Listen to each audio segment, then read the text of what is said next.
Alors, comme il expliquait tout à l'heure, tu ne peux pas emprisonner l'Esprit de Dieu. Paul les a avertis. Paul leur a dit, méfiez-vous, méfiez-vous. Mais comme ils ne veulent pas écouter, on va faire comment?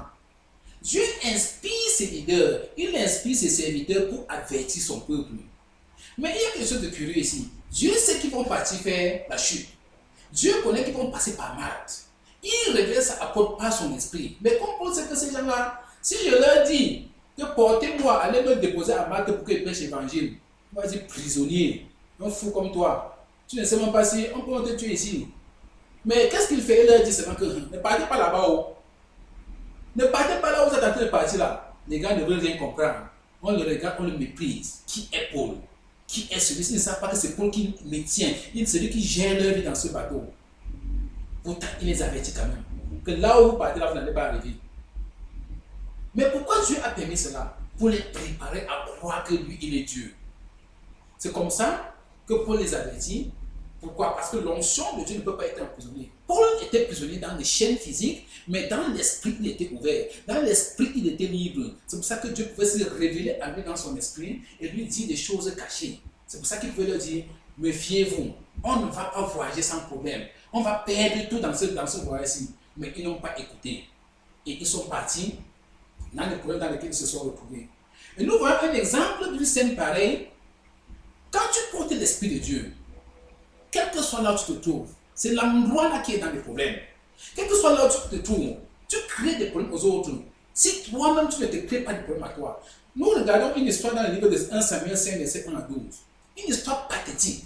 Là où on prend l'arche de Dieu. L'arche de Dieu, à l'époque, ce n'était même pas Dieu. C'était quelque chose qui symbolisait Dieu. On le prend, c'était comme, on prend l'arche de Dieu, on dépose à côté des idoles.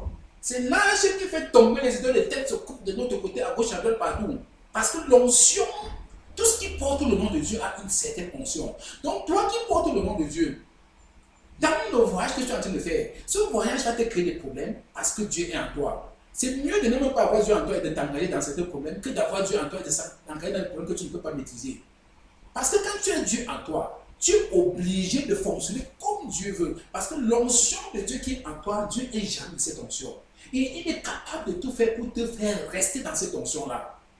C'est pour ça qu'il faut faire très attention. Quand tu vas lire le livre de 1 Samuel 5, là où les gars, les Philistins qui ne connaissent pas Dieu, prennent Dieu pour le mettre dans la maison des idoles. Disons cette histoire, c'est très pathétique, vous allez voir ce qui se passe. De la même façon qu'on prend Paul, on le met au milieu des prisonniers des hommes. La même chose est en train de se passer au milieu d'eux.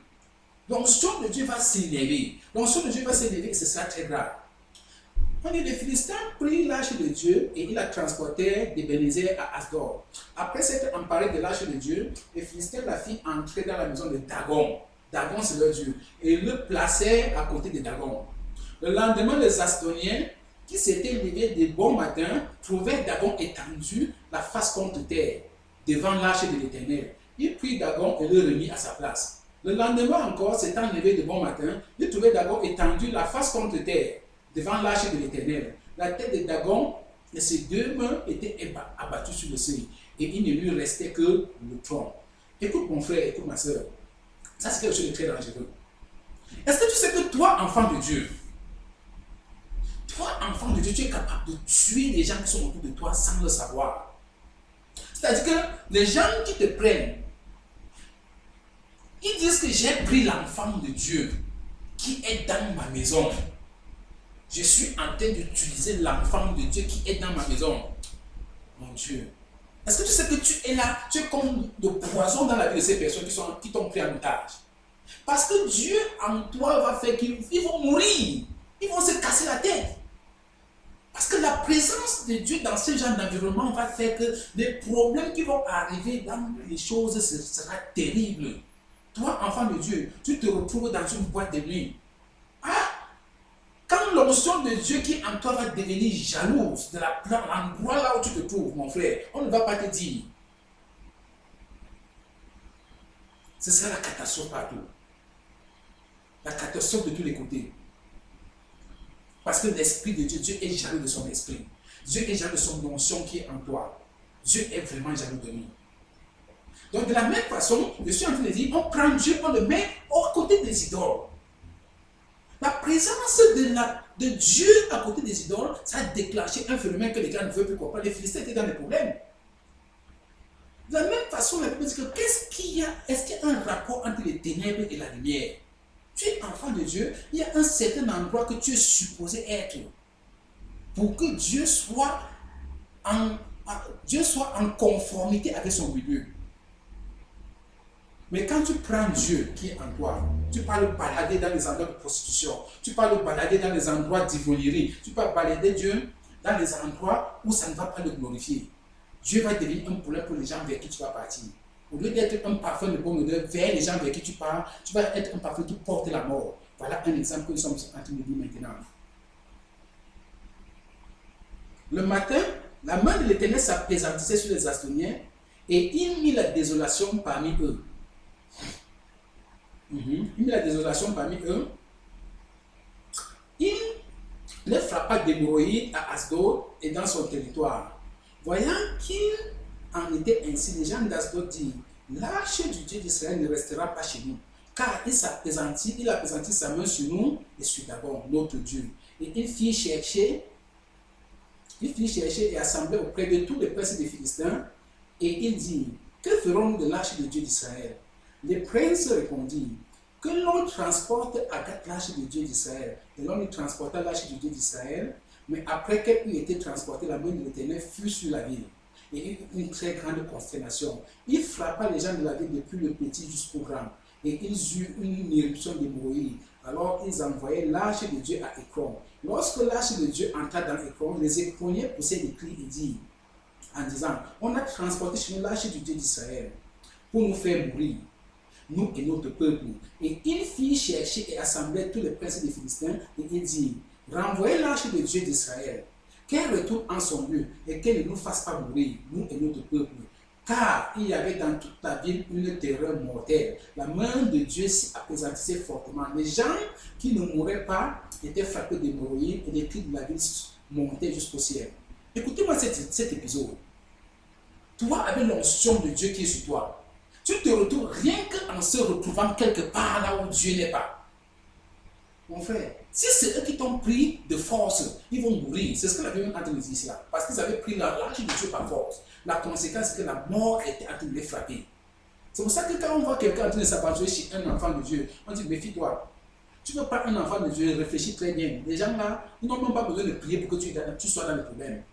Donc on n'enlève pas les enfants de Dieu n'importe comment. De la même façon, ces gens, s'ils ont pris Paul, ils le mettent dans un bateau, ils croient qu'ils sont en train d'amener Paul pour le faire tuer, pour le faire juger.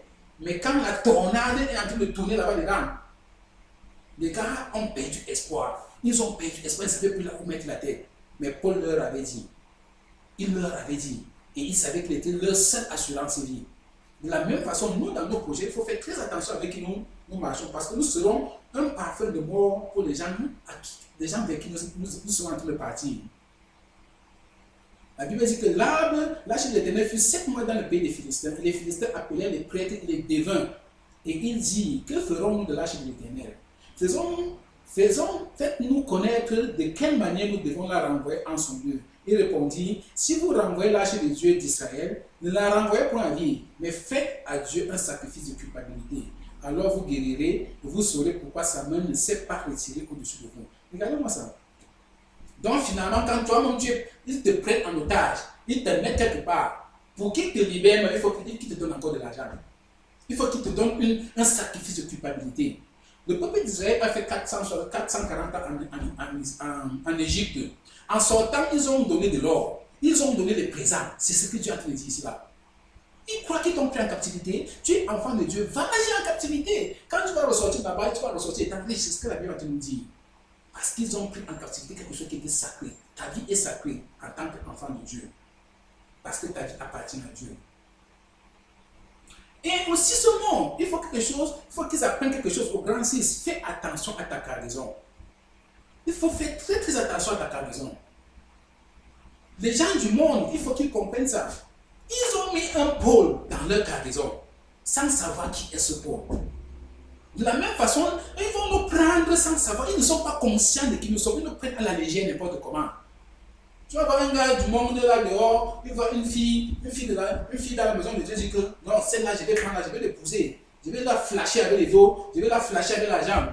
Quand il va voir l'argent, il va venir. Et c'est comme ça que les enfants de Dieu partent de créer des problèmes chaque jour comme ça. Parce que quand tu vas dans le foyer, ils vont mourir. Tu fais un genre d'association comme ça, c'est pour les tuer. Ils vont mourir certainement parce que Dieu est jaloux de toi. C'est eux qui vont mourir. C'est comme ça que Dieu fonctionne. Voilà Paul. Il se retrouve, on prend Paul, on le met là-dedans. C'est des problèmes. C'est des problèmes. Et cela, ça nous parle de l'histoire de Jonas. Il se retrouve dans un bateau. Avant de mettre on le met dans le bateau comme un passager normal. Mais c'est quand il est dans le bateau qu'il se rend compte qu'ils sont affaires à Dieu lui-même. Ils sont affaires à Dieu lui-même. Donc, ça ne doit pas se passer comme ça. Cette histoire de Jonas, on a déjà lu ça plusieurs fois. Vous allez relire ça, chacun va relire ça. Jonas 1, verset 1 à 16. On connaît toute l'histoire de Jonas. Méfie-toi de ta cargaison. Méfie-toi de qui est avec toi. Si tu marches avec l'enfant de Dieu, il devrait avoir le même esprit. Donc, vous pouvez réfléchir de la même façon. Mais quand tu ne marches pas avec un enfant de Dieu, sache avec qui tu es.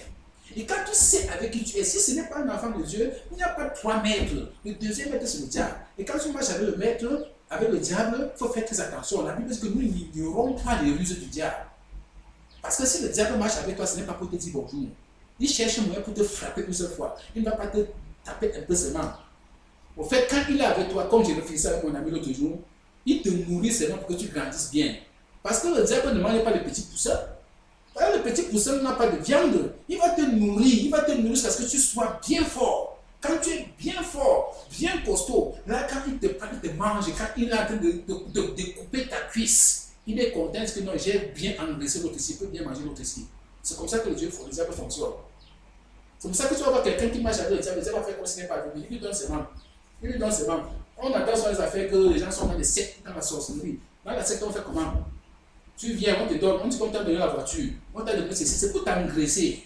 Il te nourrit, il te prépare pour que tu sois bien costaud. C'est que quand il te mange là, non, quand il te mange, c'est qu'il a quand même mange quelque chose, il a investi sur toi, c'est normal. Donc il faut faire très attention avec qui on est en train de marcher. Parce que le diable, lui, ne blague pas. Il ne blague pas. Il est rusé. Il vient avec la ruse, avec les tactiques. Parce qu'il ne peut pas venir te dire que je suis le diable. Si tu dis que je suis le diable, tu vas fuir. Alors il vient, il dit, je suis de Dieu. Et je marche comme Dieu. Et tu veux lui faire confiance. Et c'est comme ça qu'il va te dévorer au moment opportun. Alors, toi maintenant, en tant qu'enfant de Dieu, ou alors toi qui n'es pas enfant de Dieu, il faut faire très attention.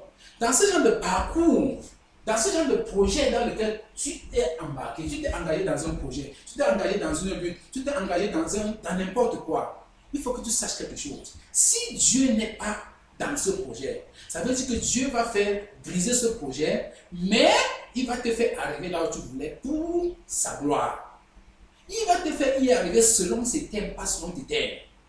C'est pour ça qu'il dit que tu vas arriver à Rome, mais, il y a un mais, tu vas arriver sans ton bateau. Tu vas arriver avec des idées différentes. Tu vas arriver à Rome, mais ayant réfléchi autrement. Tu vas arriver à Rome, ayant perdu de vue ce que tu avais même à l'idée quand tu quittais de chez toi. Généralement, quand on voyage pour aller dans les pays étrangers, on a une certaine vision. Quand je vais arriver là-bas, ce sera comme ça, je vais avoir ceci, je vais avoir la maison, je vais avoir le car, je vais envoyer l'argent au pays. Mais quand tu arrives là-bas, qu'est-ce qui se passe? Les idées changent. Les idées changent. Pourquoi? Parce que Dieu a eu le temps de formater ton cerveau. Il a eu le temps de t'apprendre exactement ce que tu devrais comprendre avant d'arriver à Rome. Dans ce projet dans lequel nous sommes maintenant, il faut qu'on sache que pour y arriver, selon la volonté de Dieu, tu es obligé de lâcher tes premiers projets. Tu vas à Paris, oui. Tu vas à New York, oui. Tu vas au Québec, oui. Ok. Les projets du Québec que tu avais là, c'est que tu avais dans la tête au début, les objectifs du début là. Sache qu'avant que tu n'arrives à l'arrivée, tu dois avoir changé ta façon de réfléchir. Changer la façon de réfléchir est analogue ici à quoi? À faire briser ton bateau. Ils sont quittés avec un certain bateau parce qu'ils partaient à Rome. Est-ce qu'ils vont toujours arriver à Rome? Oui. Mais est-ce qu'ils vont arriver avec le même bateau? Non. Pourquoi? Parce que Dieu a son plan dans ton voyage. Dieu a son plan dans ta façon de fonctionner. Dieu a sa part de chapitres, sa part d'épisodes qui va incruster dans ton voyage. Tu vas arriver à Rome, mais tu vas d'abord passer par mon île. Tu vas passer par Malte. Quand tu regardes la carte qui est dans la dernière page de ce document que nous sommes en train de feuilleter, quand tu regardes cette carte, l'île de Malte est presque imperceptible. Tu ne peux pas voir l'île de Malte. Mais Dieu avait ces gens là-bas qui avaient besoin de lui. Mais les gens là, ils avaient le bateau pour porter un pôle directement à César. Et Dieu avait un peuple de l'autre côté qui avait besoin de la parole de Dieu. Qu'est-ce que Dieu fait? Il dit, ok, votre prisonnier qui est mon livre là, je vais vous forcer à l'amener dans mon île là-bas pour prêcher ma parole. Avant d'arriver enjoy ce que vous ne connaissez même pas. Nous allons lire, vous allons comprendre. Le point numéro 7, cesse de lutter avec Dieu et laisse couler ce bateau. Donc ces gars-là ont compris que ici, la pour s'en sortir, comme Paul leur a dit, que laissez, nous, on va échouer dans une île. Le Dieu que je sais m'a montré que nous allons dans une île. Si Paul leur avait dit au début du voyage que portez-moi à Malte pour qu'il parte prêcher l'évangile, on devait le tuer 2 fois. On devait tirer sur lui pour avoir blasphémé contre le roi. Mais il regarde, Dieu regarde, il dit que les gens, c'est puisque vous ne voulez pas marcher. Si on dit à Paul bien maintenant que Paul bien, envoie les évangélistes, finance les évangélistes camerounais pour qu'ils partent là où il y a beaucoup d'argent pour prêcher l'évangile. Il va dire que over my dead body. Il va dire que je vais mourir avant que l'autre là va se passer. On va m'enfermer les églises au Cameroun le jour-là. Mais le Dieu que nous servons, il crée des circonstances, il crée des choses qui vont amener le même gouvernement à amener les mêmes évangélistes dans le même endroit, financés par le même gouvernement pour prêcher le même évangile. By fire, by force. C'est comme ça que ça marche. C'est l'exemple que nous avons dans la Bible ici. Ils ont refusé, au fait, ils n'auraient jamais accepté.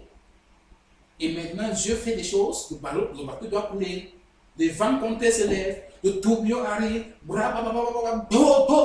partout. Et il est dirigé d'une façon. La Bible dit que quoi? Il ne pouvait plus maîtriser le vent. Il se retrouve en train de partir là où ils ne connaissent pas. Mais Dieu, avec ses anges, était en train de guider Paul vers sa mission. Dieu était en train de guider Paul vers la mission de Dieu. Dieu était en train de guider Paul vers le salut du peuple de Malte. Le peuple de Malte qui faisait une prière que je ne connais pas. J'aurais aimé là pour savoir comment ils faisaient leur part de prière. Mais Dieu a écouté leur prière. On vous envoie quelqu'un. On vous envoie un évangéliste d'une façon majestueuse. Si on avait dit à Paul lui-même peut-être que Paul va à Malte, il va dire que il va faire comment pour arriver là-bas. Mais Dieu lui connaît comment il fait ces choses. Tu n'as même pas besoin de prier pour savoir ton champ d'évangélisation. Il va te mettre là-bas seul. Il va créer les circonstances, tu vas te retrouver là-bas. Comme par exemple, Pascal, tu me verses sur le témoignage, que tu es parti où, que là où tu es parti, là, que tu es dans un, tu appelles ça quoi, dans une retraite spirituelle. Pourtant, tu partais faire des choses, mais tu te retrouves dans une retraite spirituelle. Tu n'avais pas besoin de dire, si tu avais demandé, si tu t'avais dit que dans la retraite spirituelle, l'autre côté, tu vas te dire, non, je ne vais pas par là-bas. Je ne vais pas par là-bas en retraite spirituelle. Mais il t'a mis dans une retraite spirituelle. C'est comme ça que Dieu fonctionne. Tu n'as pas besoin de lui demander pour qu'il te mette là où il veut que tu sois. Tu vas te retrouver là-bas by fire, by force. Cesse de lutter contre Dieu et laisse couler ton bateau. Laisse couler ce projet.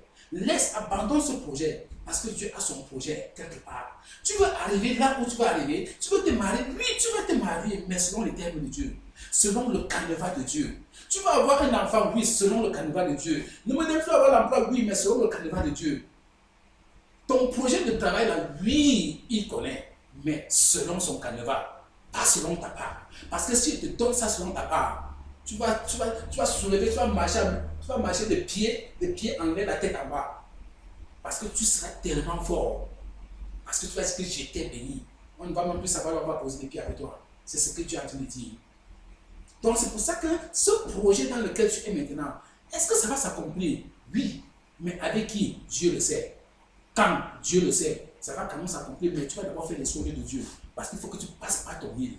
Là où accomplir la volonté de Dieu. Tu dois passer par Malte. Malte t'attend. Quelle est ta Malte?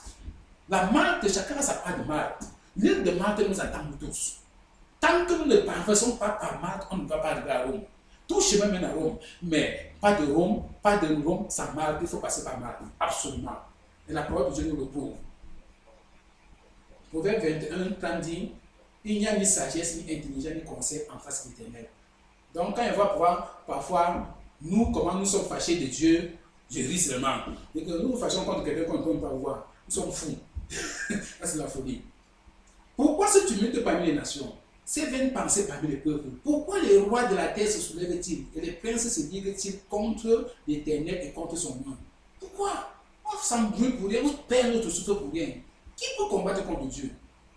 Laisse couler ton bateau, laisse couler ce projet. Cherche à savoir comment tu peux te synchroniser avec le projet de Dieu pour que ta pas marche. Parce que si tu n'es pas synchronisé avec Dieu pour que ta pas marche, ta pas jamais marché. C'est clair, c'est la parole de Dieu. Il forme contre ton peuple des projets pleins de ruses. Et il délibère contre ceux que tu protèges. Venez, disent-ils, exterminons-les du milieu des nations. Et qu'on ne se souvienne plus du nom d'Israël. Ils se concèdent tous d'un même cœur. Ils font une alliance contre toi. C'est comme ça que le monde est en train de faire. Ils cherchent à nous tuer, ils cherchent à nous faire du n'importe quoi. Ils ne savent pas que ce qu'ils sont en train de faire, ils doivent se concerter d'abord avec celui qui est le maître des circonstances et des temps. Job pouvait dire, il y a anéanti les projets des hommes rusés et leurs mains ne peuvent les accomplir. Tu viens avec les projets, hein? Si ce ne sont pas les projets de Dieu, Dieu anéantit ça. Il fait balancer de l'autre côté. Et ce n'est même pas de sa grâce qui peut encore te révéler que celui qui a fait ça. L'Éternel renverse les desseins des nations, les plans des nations. Il anéantit les projets des peuples. Les desseins de l'Éternel subsistent à toujours. Et les projets de son cœur de génération en génération. Donc ce que Dieu décide de faire, ça va toujours subsister. Qu'on le veuille ou qu'on ne le veuille pas. Mais qu'on le sache, Dieu n'a pas abandonné ce peuple. Ce peuple qui était sur la mer avec Paul. Ce peuple qui était dans cette dérive. Ce peuple qui était en train de naufrager. Ce peuple qui était en train de mourir. Dieu ne les a pas abandonnés. Il ne va pas venir te secourir physiquement. Il va envoyer quelqu'un toujours te dire sa parole. Et il va te donner le choix. Parce que ce n'est que dans ton choix que tu as ta vie. Ta vie est cachée dans ton choix. Qu'est-ce que tu choisis? C'est pour ça qu'il peut encore nous rappeler. Dans le livre de Deutéronome, verset 10 à 20, j'aime bien ce passage. Lorsque tu obéiras à la voix de l'Éternel, donc il faut que tu écoutes la voix de l'Éternel et que tu obéisses. En observant ces commandements et ces ordres écrits dans ce livre de la loi, lorsque tu reviendras à l'Éternel, tu étais où? Tu reviendras, tu étais d'abord. Admets que tu étais perdu. Lorsque tu reviendras à l'Éternel, ton Dieu, de tout ton cœur, tu peux me revenir, mais tu viens avec un quart de ton cœur. Il dit de tout ton cœur, tout, everything, de tout ton cœur et de toute ton âme. Ce commandement que je te prescris aujourd'hui n'est certainement pas au-dessus de tes forces et hors de ta portée. Écoute-moi ça. Donc, le commandement n'est pas très fort.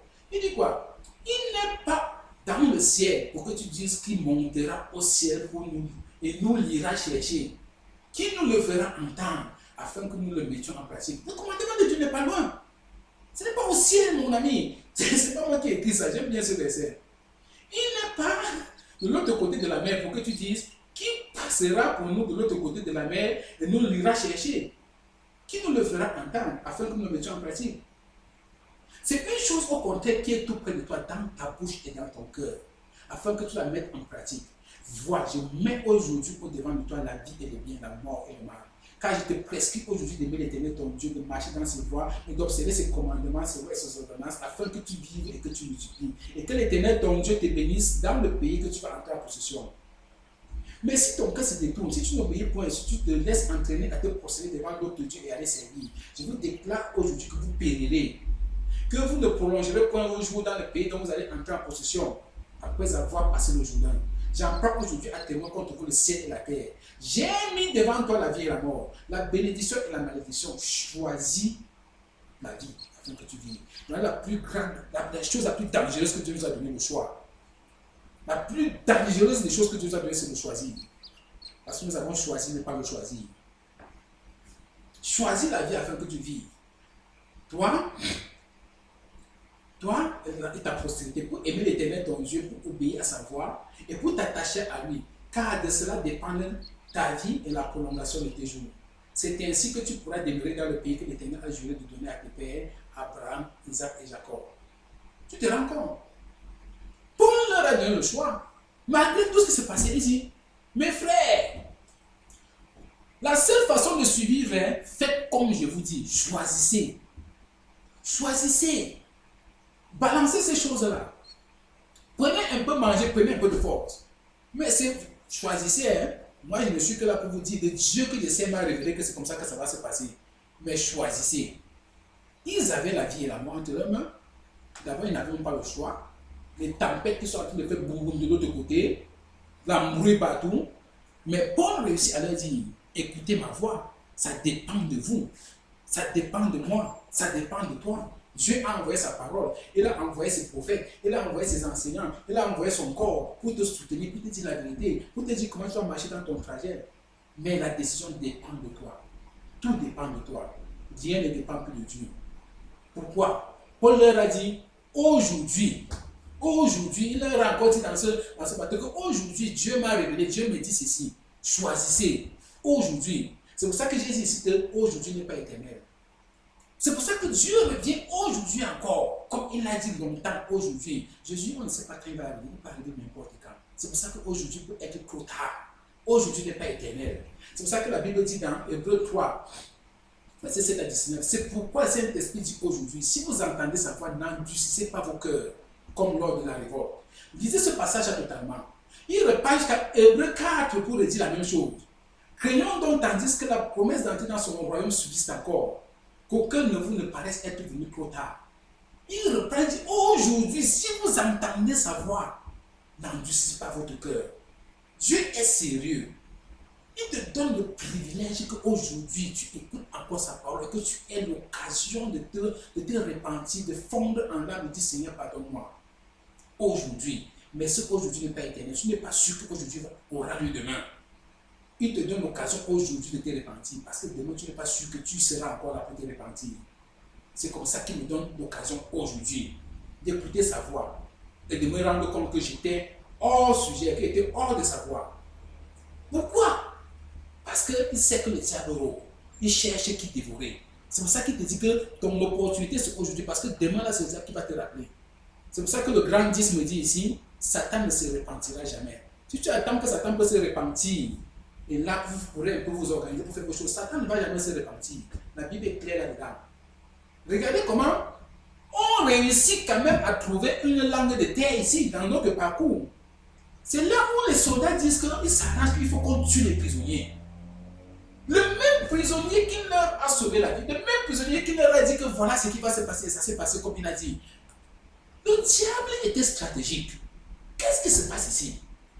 Le diable se rend compte que dans Malte, que je ne voulais pas que la parole de Dieu arrive ici un jour là. Dieu a réussi à ce que Paul s'y va atterrir à Malte maintenant. Alors il entre dans le cœur des soldats et dit aux soldats qu'on tue tous les prisonniers. Ce ne sont pas tous les prisonniers qui importaient pour Satan, parce que d'abord, 263 prisonniers étaient déjà la part de Satan. Mais le problème, c'était Paul. Si on tue Paul, ça veut dire que l'évangile ne va jamais atteindre 263 personnes, plus l'île de Malte. Donc, c'était mieux que Paul meure dans la mer, noyé, que de voir un peuple de Malte être sauvé. Est-ce que vous comprenez un peu la stratégie du diable? Le diable ne va jamais se repentir.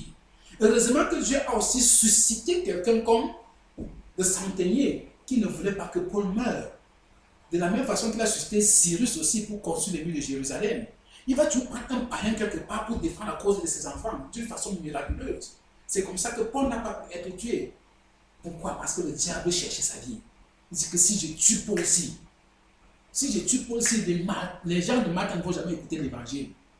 Mais grâce soit rendue à Dieu, parce que même tous les tourbillons qui se sont passés, c'était pour que le bateau se retrouve à Malte. Parce que c'était là où Dieu voulait que son peuple se retrouve. Il voulait que Paul soit là-bas pour sauver le peuple de Malte, pour leur présenter l'évangile. C'était le plan initial de Dieu.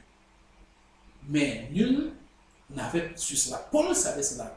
Mais tout ce monde-là ne pouvait pas imaginer que c'était le plan initial de Dieu. C'est à cela que nous avons affaire aujourd'hui.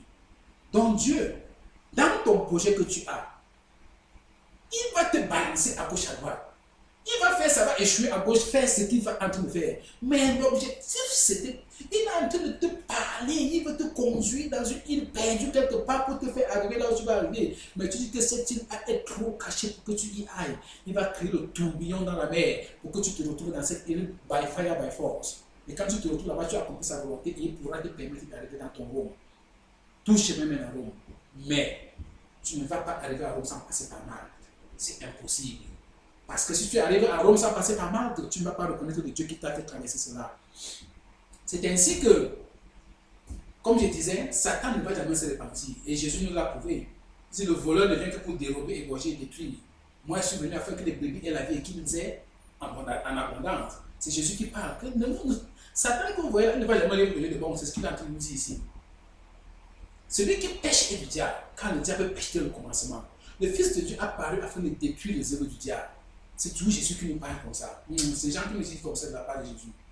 Hébreux 2, verset 14 à 15.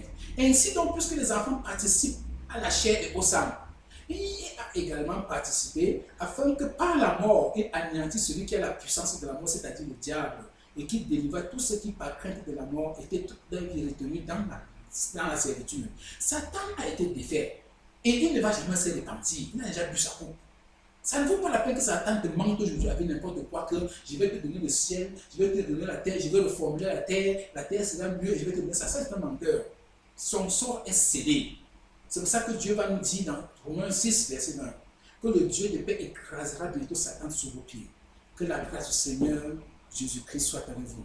Dieu ne peut, il dit qu'il va l'écraser. Il n'a pas dit que si Satan se répand, est-ce que je vais l'écraser? Quand Dieu dit qu'il va, il va. Point. Donc, Satan, lui, il ne va jamais se reposer. Il cherche à récupérer les gens avec qui il va partir mourir en enfer. C'est pour ça qu'il ne faut pas se laisser piéger par Satan. Absolument pas. Et comme je disais, tu vas arriver à Rome, mais il faut passer par Malte. Tu vas passer par Malte. Et tant que tu ne comprends pas que tu dois passer par Malte, Dieu va te dire quelque chose dans Agé 1, verset 2 à 11. Que tu vas s'aimer, tu ne vas pas récolter. Tu vas mettre de l'argent dans tous tes projets, je vais souffler dessus. Pourquoi? Parce que tu dis que ma maison n'est pas prête à être rebâtie. Ma maison n'est pas prête à être bâtie. Ça ne veut pas dire que je ne suis pas construit l'église. Ça veut dire que tu dois chercher à savoir qu'est-ce que Dieu veut que je fasse dans ma vie. Quel est le projet qu'il a gardé pour moi dans ma vie. Tant que tu ne comprends pas le projet de Dieu dans ta vie, pour construire ta vie selon le modèle de Dieu. Quand tu construis ta vie selon le modèle de Dieu, ça veut dire que tu as bâti la maison de l'Éternel. C'est pour ça que Dieu peut dire dans le livre d'Agé, il est clair là-bas dedans. Il dit, ainsi par l'Éternel des amis, ce peuple dit, le temps n'est pas venu, le temps de rebâtir la maison de l'Éternel. C'est pourquoi la parole de l'Éternel leur fut adressée par Agé le prophète en ces mots. Est-ce le temps pour vous d'habiter vos demeures lambrissées quand cette maison est détruite? Tu fais seulement des projets, je veux la BM, je veux la Mercedes, je veux ceci, je veux cela. Est-ce que c'est le moment d'avoir ce genre de projet alors que ma maison est détruite? Cette maison n'est pas plus loin que celle qui est en toi d'abord. Qu'est-ce que tu as fait de Dieu qui est en toi? Ne sais-tu pas que tu es le temple de Dieu, le temple du Saint-Esprit? Tu es l'église de Christ. Tu ne connais même pas que tu dois bâtir ton temple d'abord. Et tu veux seulement rouler dans les grosses voitures, tu veux rouler dans les grandes maisons, tu veux avoir les ceci, les cela, tous ces projets. Tu dis que mais ce n'est pas le temps de penser à ce genre de projet. Parce que toi, là, je veux que tu sois glorieux. Ta maison est lambrissée comme ça. Est-ce que c'est au moment d'habiter une maison lambrissée comme ça alors que ma maison est détruite? Laisse les projets de la terre là. Occupe-toi de mes projets. Parce que ces choses de la terre, je vais te les donner. Quand je verrai que tu es prêt de les recevoir. C'est ce que Dieu nous dit. Il dit quoi? Considérez attentivement vos voies. Vous semez beaucoup et vous recueillez peu. Vous mangez, vous n'êtes pas rassasié. Vous buvez, vous n'êtes pas désatterré. Vous êtes vêtus, mais vous n'avez pas chaud. Le salaire de celui qui est à gage tombe dans un sac percé. Ainsi parle l'Éternel des amis. Considérez attentivement vos voies. Montez sur la montagne, apportez du bois et bâtissez la maison. J'en aurai de la joie et je serai glorifié, dit l'Éternel. Vous comptiez sur beaucoup et voici, vous avez eu peur. Vous l'avez rentré chez vous, mais j'ai soufflé dessus. Regardez ce qu'il a fait sur la mer. Il a soufflé sur les bateaux, ça s'est balancé n'importe où. Est-ce que vous avez laissé le projet pour aller faire ça? Je souffle dessus. Parce que ce n'est pas ma gloire. Pourquoi j'ai fait ça? Parce que je veux que vous écoutiez ma voix. Je veux que vous sachiez exactement là où je veux vous amener. Pourquoi j'étais bien les amis? À cause de ma maison qui est détruite. Tandis que vous vous empressez chacun pour sa maison. C'est pourquoi les cieux vous ont refusé la rosée et la terre a refusé ses produits. J'ai appelé la sécheresse sur le pays, sur les montagnes, sur le blé, sur le goutte, sur l'huile, sur ce que la terre peut rapporter, sur les hommes et sur les bêtes et sur tout le travail des mains. C'est Dieu qui le dit, que j'ai fait ça. Pourquoi? Parce que vous vous occupez de ces choses, vous oubliez mon temple qui est dans vous. Et Jésus pouvait dire, cherchez premièrement le royaume et la justice de Dieu, et toutes les autres choses que vous cherchez vous seront données par-dessus tout. Oui, parce que c'est quand tu passes par ton Malte. Si tu ne passes pas par Malte, tu ne vas jamais voir ton Rome. Nous avons tous un Rome quelque part. Mais Dieu a un Malte aussi quelque part.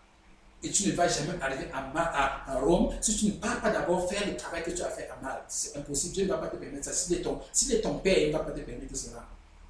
Parce que tu vas arriver à Rome, tu vas oublier qu'il fallait passer par des endroits poussiéreux. Tu vas oublier que tu as souffert pour arriver là-bas. Il faut que tu arrives par Malte. Là, tu vas faire un bon témoignage quand tu seras à Rome. et autre chose.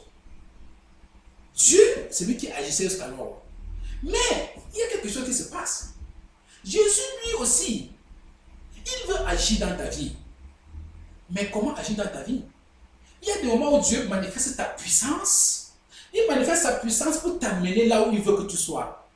Et quand tu es déjà là où il veut que tu sois, Jésus veut maintenant aussi manifester sa part de puissance en toi. En t'utilisant comme son serviteur, en t'utilisant comme son esclave, en t'utilisant comme son ami, en t'utilisant comme tout ce qu'il a investi en toi. Jusqu'alors, c'est Dieu qui marchait, c'est Dieu qui agissait, c'est Dieu qui était magnifique, c'est Dieu qui était puissant pour amener son serviteur là où il veut qu'il soit. Et quand il arrive là où il veut qu'il soit, Jésus prend le relais maintenant. L'onction que Jésus a mis en toi doit se lever maintenant en tant que serviteur. Regardez maintenant, Paul était dans le bateau, il dormait durant tout le trajet. Dieu faisait son travail. Maintenant, quand on arrive là où Paul doit manifester la puissance de ce Dieu, la puissance de ce Jésus, on ne voit plus Dieu manifester, c'est Paul qui manifeste maintenant. Paul entre en action. L'onction de l'esclave de Jésus. C'est là où Paul montre maintenant qui il est réellement. Vous avez seulement écouté parler de Paul dans le bateau, maintenant vous allez voir qui est Paul. Mise en scène de Paul. Paul entre en action. Dès qu'il descend, le serpent vient boum, dans la main. Satan dit que comme il n'était pas tué dans la machine, il va te tuer ici maintenant. Le serpent, boum, dit, Jésus a dit, le serpent au moment de mort, il me fait battre dans le feu. Les gens sont malades, tâche, au nom de Jésus, soit guéri. La personne se lève. Ah, ça c'est un Dieu. On commence à lui dire, mais il est un Dieu. Les gens viennent avec les malades. Oh, c'est là où Dieu nous amène. Dieu dit que j'ai mis l'onction en toi, j'ai mis la puissance en toi, mais cette puissance, ça ne va pas se passer entre un vol qui quitte des Yaoundé pour Rome une seule fois. Non, tu dois passer par Malte. À Malte, il y a des gens qui ont besoin de ma puissance. À Malte, il y a des gens qui ont besoin d'écouter le nom de Jésus. À Malte, il y a des gens qui ont besoin de cette puissance que tu as en toi. Va communiquer ça va dans la Rome. Parce que quand tu vas arriver à Rome, on va te mettre 5 étoiles, tu te couches, on vient te masser. Et quand on va commencer à te masser là-bas, tu vas oublier qui t'a envoyé. Alors, qu'est-ce qu'il faut faire? Cherche plutôt à savoir où est Malte. Si tu finis vite Malte, Rome va vite venir. Tant que tu ne passes pas par Malte, tu n'arriveras pas à Rome. Tant que tu n'arrives pas à Malte, oublie Rome. Absolument. Alors, nous nous retrouvons dans une situation ici. Nous voyons Jésus qui nous dit, Jésus s'étant approché, leur parla ainsi. Tout pouvoir m'a été donné dans le ciel et sur la terre. Allez, faites de toutes les nations des disciples, les baptisant au nom du Père, du Fils et du Saint-Esprit, et enseignant-leur à observer tout ce que je vous ai prescrit. Et voici, je suis avec vous tous les jours jusqu'à la fin du monde. C'est Jésus qui est en train de parler.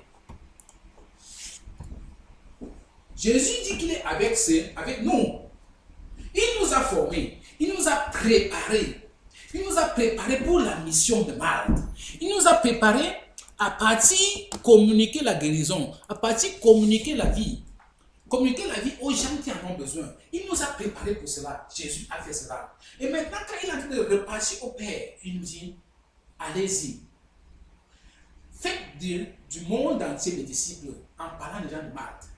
Malte était tellement petit que tu ne pouvais même pas voir Malte.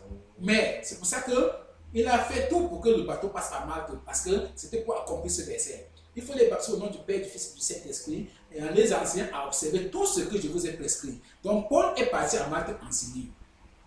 Et quand il enseignait, Jésus lui dit encore, celui qui croira quand tu vas prêcher l'évangile, quand tu vas arriver à Malte, celui qui croira et sera baptisé sera sauvé. La fête du baptême. Ne revenons pas sur le baptême aujourd'hui, chacun connaît la doctrine du baptême. Mais celui qui croira celui qui ne croira pas sera condamné. Voici des miracles qui accompagneront ceux qui auront cru. En mon nom, ils chasseront les démons, ils parleront de nouvelles langues, ils saisiront des serpents. S'ils boivent quelques breuvages mortels, il ne leur fera aucun mal. Ils imposeront les mains aux malades et les malades seront guéris. Paul est parti mettre en pratique cela. Ça, c'était la théorie. On avait déjà de la théorie, mais on n'a pas fait la pratique. Dieu va te mettre sur un terrain où tu vas pratiquer. Tu vas seulement pratiquer. Tu vas seulement pratiquer parce que tu crois en lui. C'est ce qui se passe ici là. Et Jésus va encore dire, voici, je vous ai donné le pouvoir de marcher sur les serpents et les scorpions et sur toute la puissance de l'ennemi, et rien ne pourra vous nuire. Cependant, ne vous réjouissez pas de ce que les esprits vous soient soumis, mais réjouissez-vous de ce que vos noms sont écrits dans les cieux. Jésus nous a donné toutes les promesses. Il veut seulement que tu puisses manifester ces promesses-là dans Malte. L'île de Malte nous attend. Mais où est ce type de Malte? Dispose-toi, Dieu va te révéler ton île de Malte. Dispose-toi, Dieu va te révéler là où ça se trouve. Parce que si tu ne passes pas ton île de Malte, l'île de Malte, c'est le symbole de chercher d'abord le royaume de Dieu. Quand tu cherches d'abord le royaume et la justice de Dieu, toutes les autres choses, Rome va t'attendre. Rome va t'attendre pour te servir. Et Paul nous a prouvé ça ici là.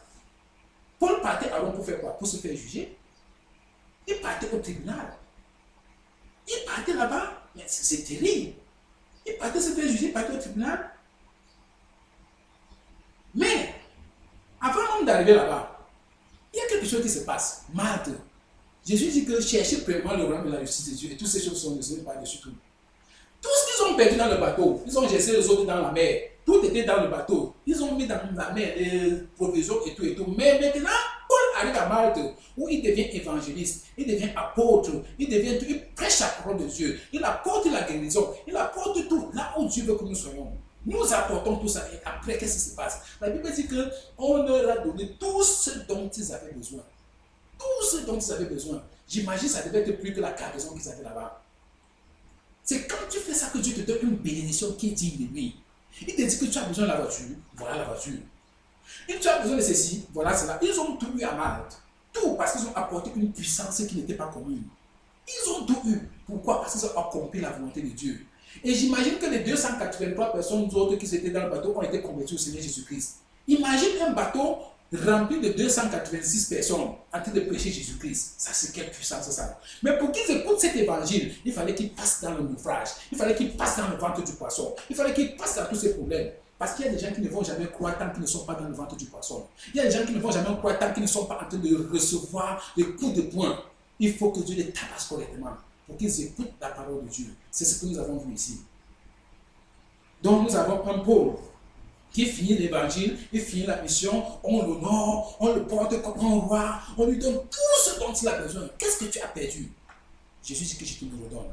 Il n'y a personne qui aurait perdu A, B, C, D, de ressort dans ce siècle-ci au centuple. Et dans le siècle présent, la vie éternelle. Il dit que je vais te redonner tout ça. C'est pour ça, Malte, j'ai appelé ça Malte ton grenier. Quand tu finis ce que tu as fait, Malte va te nourrir. Ton Malte va te nourrir, c'est ton grenier. Et quand tu vas lire dans Matthieu 6, verset 25 à 34, nous connaissons tous ce passage, je dis ne t'inquiète pas de ce que tu vas manger. Ne t'inquiète pas de ce que tu vas boire. Ne t'inquiète pas de ce que tu vas porter.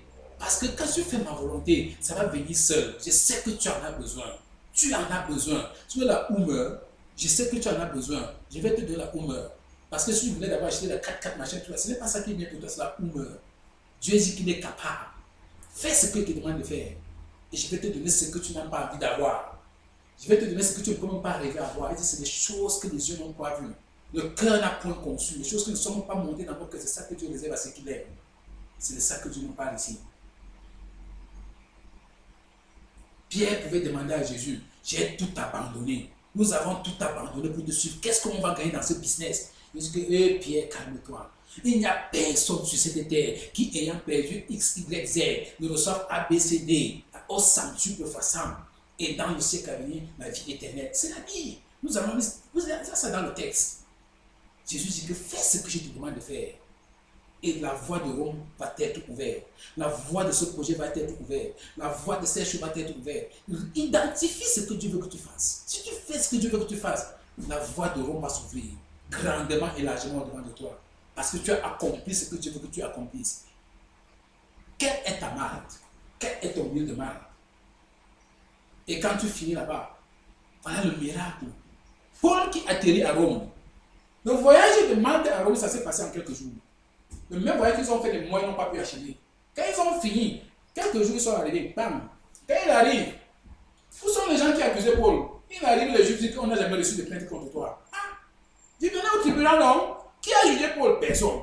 Où est César? Zéro César. C'est quelle histoire ça?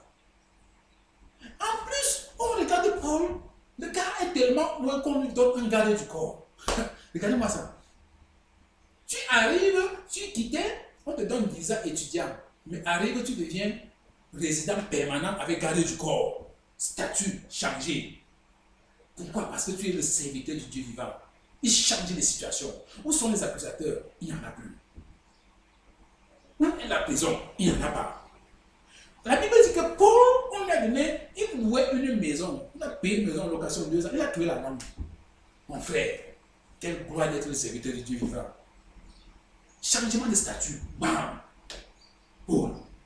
Parce qu'il a accompli la volonté de Dieu à Malte. Où est ta Malte? Où est ta Malte? Chacun d'entre nous a la responsabilité de chercher à comprendre où est-ce que est sa Malte. Parce que si tu ne connais pas où est ta Malte, tu ne vas jamais arriver. Tu ne vas jamais arriver à Rome. Il faut que tu passes par Malte. Jésus pouvait dire, comme Paul, Paul, tu es arrivé à Rome. Sache que ici, tu es le sel de la terre. Tu es la lumière des nations. Tu vas briller. Tu vas te placer, les gens vont te voir. C'est ce qui s'est passé.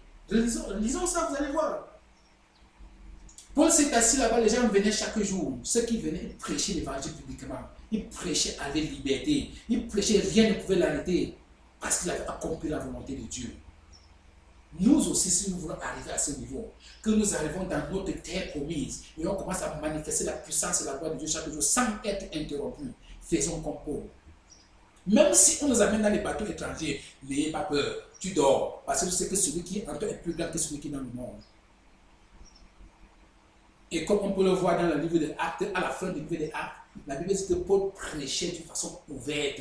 Pourquoi? Parce que rien ne peut arrêter l'œuvre de Dieu. Rien. Absolument rien. Rien ne peut arrêter la volonté de Dieu dans ta vie. Absolument rien. Et vous allez feuilleter la carte, vous allez comprendre. Dans la carte, vous allez voir la deuxième carte, là où ils ont mis storm. Au milieu là où il y a le storm, là où il y a la tempête. Regardez là où les gars arrivent. Dieu fait sortir la tempête là. Il dit que oui, vous partez de l'autre côté, je vais vous tourner, il vous tourne comme ça, vous balancez dans le mal de d'abord. C'est le Dieu que nous servons. C'est le Dieu que nous servons. Dieu nous exhorte au travers de ce message de nous synchroniser avec ses projets dans notre vie. De nous synchroniser, parce que si on ne se synchronise pas dans notre départ pour notre rond, il va nous porter à Malte par force. Alors que si nous détectons qui est Malte, quelle est notre mission sur la terre, on va y aller doucement, parce que c'est ce que Malte a un aéroport. Malte a un gouvernement. Malte est un pays total. Si tu demandes un visa pour Malte maintenant, on va te donner ça et tu vas atterrir à Malte doucement pour accomplir la volonté de Dieu. Mais si tu refuses, tu vas traverser, tu vas arriver à Malte par le bateau, par la pirogue, et tu vas faire naufrage. Mais tu vas d'abord passer par là-bas. Choisis. Quel genre d'atterrissage veux-tu?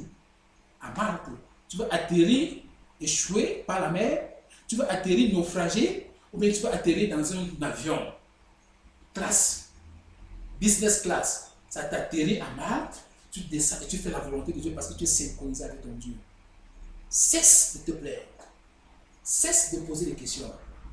Pose-toi la vraie question. Suis synchronisé avec ma mission? Est-ce que Dieu m'a révélé ma Malte? S'il ne l'a pas fait, dispose-toi. Il a besoin de gens disposés. Paul était disposé. Il lui a montré, c'est pour ça qu'il était tranquille dans le bateau. Mais les 200 et poussées de personnes ne connaissaient même pas ce qu'il était en train de faire. Dieu a dit que je ne peux pas vous perdre comme ça. Je vais vous faire traverser le ventre du poisson, pour tourbillon dans la mer. Pour vous amener à Rome au travers de Malte. Que le Seigneur se glorifie dans ce message, qu'il enseigne ce que je n'ai pas pu enseigner parce que celui l'enseignant par excellence, au nom de Jésus-Christ. Amen.